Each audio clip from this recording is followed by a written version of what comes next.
Guys, you are not going to believe what happened to me today. It was after work. I was doing some shopping for Julian's birthday party, and I was on my way home. I was at the light, and I'm guilty. Yes, I was on my cell phone talking to my grandmother. So I was at a red light, and the next thing I knew is I look on the passenger side front of my car, and there's this guy on a motorized scooter hunched over on my car. So I hung up, Nana, I gotta go. I hung up, I got out the car, and I go up to the guy, and I ask him, is he okay? And I try to pull him up. In the meantime, Julian, stop. In the meantime, this young lady gets, Julian, stop. In the meantime, this lady gets out of her car, and she's trying to help me pull the guy up. So I'm looking around, and I see this man, and I said, sir, can you help? So he gets out the car, and we're all trying to pull the guy up, right, in his motorized scooter. So it's me, the young lady, this guy, and this husband and his wife. And then the lady let me use her cell phone, so I'm talking to the 911 operator, and at this point I'm frantic. She's like, I can't understand what you're saying, you need to calm down. So finally she got the information that she needed from me, and while I'm on the phone with the 911 operator, the guy on the scooter is pulling off. So I'm like talking to the 911 operator, and at the same time want to be like, wait, you can't leave. So I'm talking to her, he's driving off, but he was pulling off to the side on the median where it was grass out of the way. So I get off the phone with the 911 operator, and I go over to the man, and there's other people there asking him, is he okay? So I walk up to him, I say, are you okay? And he's shaking, and he's not very coherent, but he's there. So all of us are just, looking like, what? WTF? And then the young lady, she's like, well, did you see what happened? I said, no. I said, it happened so fast.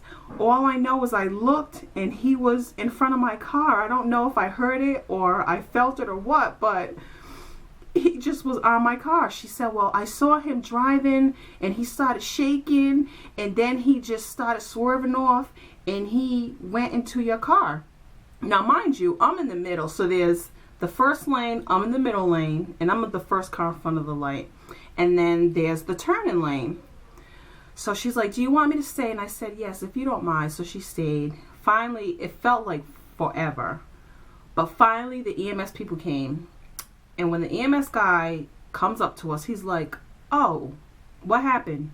Did he have another seizure? I'm thinking to myself, are you serious? This guy's a regular, like this happens all the time. And it was also relief because it just, what's the word I'm looking for? It's not solidified, but what's the word I'm looking for? It made what the girl said factual. She said that she saw him shaking and he drove off into my car. And then when the EMS guy was like, what happened? Did he have another seizure? It was like, oh, okay, it really wasn't my fault. And I knew I was stopped at the light. It's just when something like that happens, you panic and you start second guessing. So first word of advice, if you don't need to be on your cell phone, don't be on your cell phone.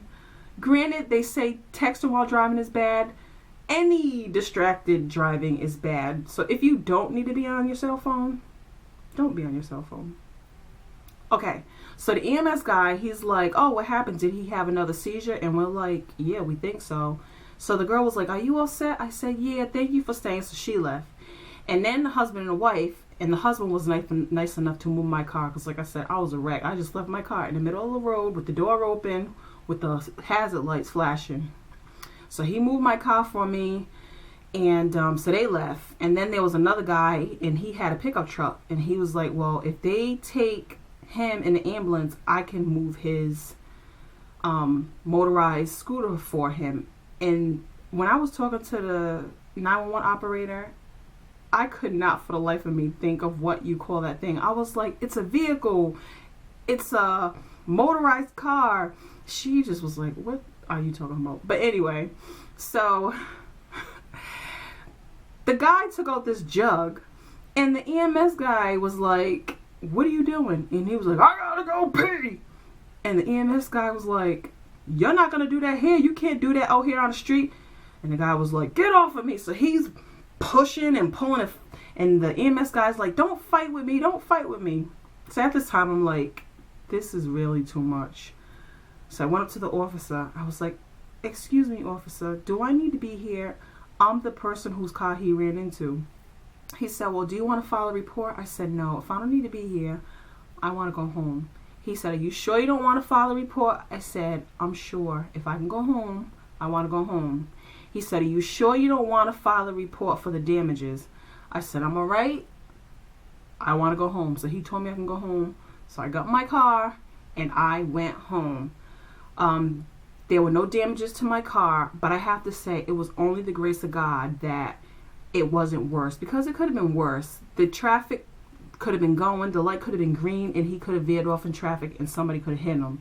I could have really not been paying attention and the light could have turned green and I could have just went and I could have hit him and it would have been worse. So it was by the grace of God that, you know, it wasn't worse. But this also makes me think about, and even though a seizure is different from mental health, it just makes me think about, you never know what somebody's going through. There's people walking these streets and driving in these cars. You just don't know what they're going through. You don't know what their situation is. So you just have to be a little bit more cognizant of your surroundings. And I guess just be a little bit more caring and kind to people, because again, you don't know somebody's situation. It's scary to think that, you know, this happens. This guy is riding around this motorized vehicle having seizures, not only putting himself at risk, but putting other people at risk. So just be careful out there, guys. And that was my crazy story for today. I hope you take something away from this. And number two, so advice I can give you and what I learned is, I already knew that I don't function well in panic situations, but now I really know that I need to learn how to take a step back, breathe, and be able to verbally communicate the information that is needed. And as I'm telling you guys this, I'm thinking of another crazy story that happened to me on my way to work about 7 or 8 years ago. I was driving on the interstate and I happened to look to my right and I saw something that looked like something dead laying on the side of the highway. So I pull over and I call the 911 number and I said, I don't know if it was a person or an animal, but I just saw something that looked bloody. I just wanted to report it. So I pulled over. Come to find out, it was a dead body laying on the side of the interstate. And it just blows my mind to think people are so programmed and have tunnel vision that nobody really realized what that was, or didn't care and didn't want to call and didn't want to get involved, or just felt like they needed to get in work. It was me and 2 other people that actually pulled over. Like I said, I don't know if other people called and just decided not to stop, but it's scary to think how desensitized we've come as a society. So that's my crazy story. I know I went on a rant, but I was like, I have got to share the story with my peeps. All right, guys. Peace out.